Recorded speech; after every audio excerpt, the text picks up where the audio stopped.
ever get that feeling? Like, you've got this awesome idea, crystal clear in your head, but when you try to say it in English, it's like gone.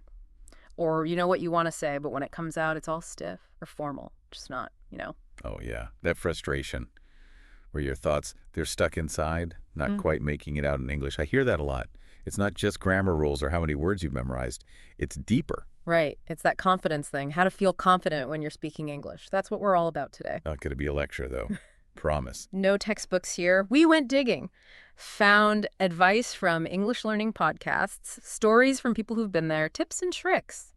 The real deal. So you get some actual usable ideas. And, looking at all this stuff, it's amazing how the same advice, the same experiences keep coming up. Some themes are like the foundation of confidence. So what are we diving into? We're going to talk about why practice and repetition are so key, but also how to think about them differently. Then, get this, the power of slowing down when you speak. Sounds crazy, right? But it works. We'll tackle how to handle those inevitable mistakes because they happen to everyone. And then, the hidden power of body language. Oh, and the shift from trying to be perfect to just getting your message across clearly. Plus, concrete ways to train your brain to think in English. Buckle up, folks. We've got a lot to cover. Yeah, it's not just theory, right? All this comes from real people, real experiences, stuff you can try out today. Let's kick things off with something we all know we should do, but maybe don't always get the why behind it. Practice and repetition. The classics. Right. One source put it this way, and it just clicked. They say you can have every grammar rule down pat, memorize a zillion words, but if you don't actually use them, repeat them, it's like having all the ingredients for a cake, but never turning on the oven. You got the potential, but you never get to eat the cake. Exactly. Knowledge is only good if you do something with it. And what works best? Intentional practice, not just randomly speaking English. Makes sense. Think about specific situations you know you'll be in. Got a big presentation coming up, Right. or even just ordering food, asking for directions. Take a few minutes beforehand, think about what you might need to say, write it down, say it out loud, maybe even record yourself. Practice makes, well, if not perfect, then definitely more automatic. It's like you're moving those phrases from your brain's fact file to its muscle memory. Totally. It's like learning an instrument. You can know the notes, but gotta practice those scales till your fingers just go there. And it works for everyday conversations, too. Always fumbling when you meet someone new. Practice a few opening lines. Hi, nice to meet you. How's your day going? Say it a few times. When you're actually there, it'll flow. And preparing like that doesn't mean you'll never make a mistake. Nobody's perfect. But it takes the edge off. That fear of messing up, it lessens. Knowing you've put in the work, that helps. Big time. And to keep that repetition from feeling like a chore, our sources have ideas. Record yourself speaking, then listen back. Be your own critic, even better. Find a language partner, a tutor, someone to practice with. That back and forth, the real-time feedback, that's gold. Even just talking to yourself in the mirror helps. So thinking about this repetition thing, what stands out for you? It's a shift, it stops you from constantly translating, analyzing grammar while you're trying to talk. It builds a more direct connection. Thought to spoken English, you start feeling the language, not just thinking about it. Exactly. It becomes more natural, less in your head. Now, get ready for this. We usually think speaking fast, fluent, that equals confidence. Like you're so good, the words just flow out. But one source had a different take. They said, slow down. Huh. Interesting. Why is that? It makes sense when you think about it. When you're nervous, excited to share something, you speed up. But speaking too fast can actually hurt you. People can't understand you as easily, especially if your accent's different. Your message gets lost. Yeah, and if people keep asking you to repeat, you start doubting yourself. Even if your grammar's good, your vocabulary's fine. That's a downward spiral, right? Yeah. You get nervous, speak faster, less clear, then even more nervous. Exactly. But when you slow down, you give yourself time to think. And the other person. Time to understand. One source suggested, record yourself talking about something simple. Just for a couple of minutes. Then listen back. How fast are you going? Is it clear? You might be surprised how much difference a little slowing down makes. And here's another trick. Pauses. Don't be afraid of them. If you're giving a presentation, telling a story, you don't have to fill every second with sound. Stop after important points. Let it sink in for both of you. It also makes you sound more confident, in control. Like you're so sure of what you're saying, you don't need to rush. Plus, speaking slowly, clearly, people won't ask you to repeat as much. And that's a huge confidence booster. It's a simple change, but it can make you sound way more confident and your message gets through better. Win-win. Speaking of moments where you might feel self-conscious, one of our sources shared this story, super relatable. They were in English class doing a role play, pretending to be in a clothing store. Oh, I remember those. Nerve-wracking. Right, well, they were supposed to ask for a bigger size, but they accidentally said something completely wrong. Doesn't even make sense now. The whole class laughed, and they panicked. Mind went blank. Couldn't even finish the activity. Oh man, I can feel that cringe.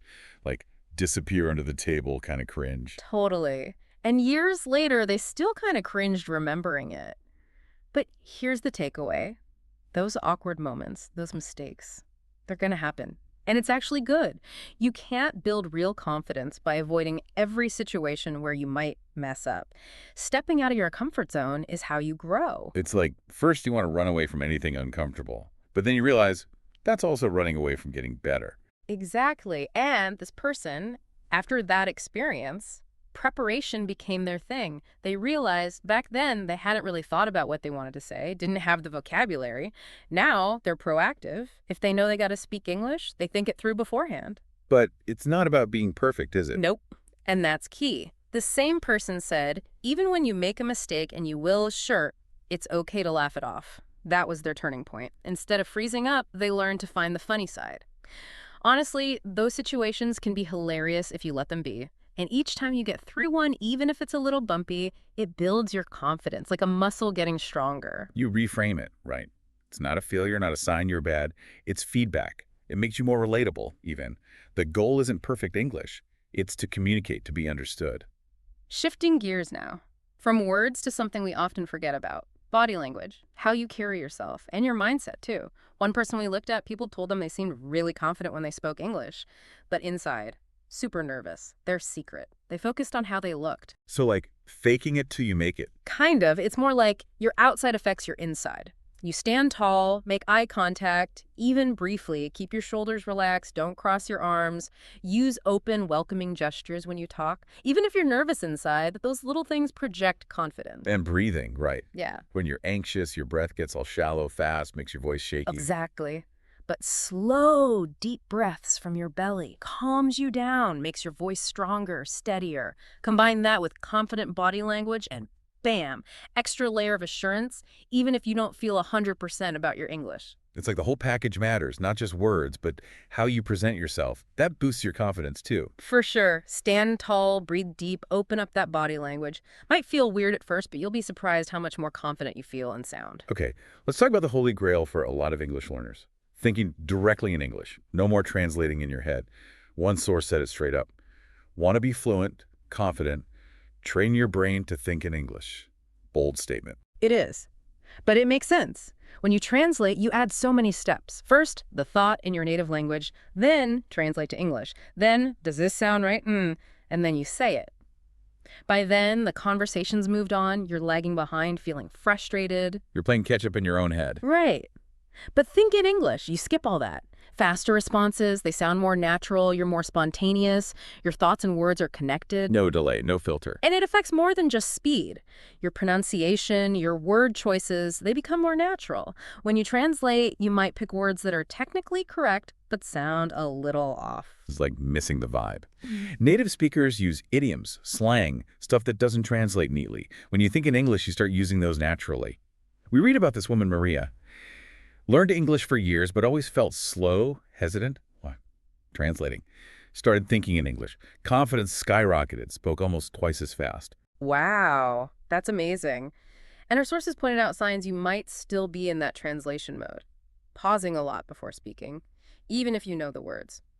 Struggling to make sentences quickly. Feeling nervous, frustrated when you have to talk. Using words that sound weird to native speakers, like open the light instead of turn on the light. Classic.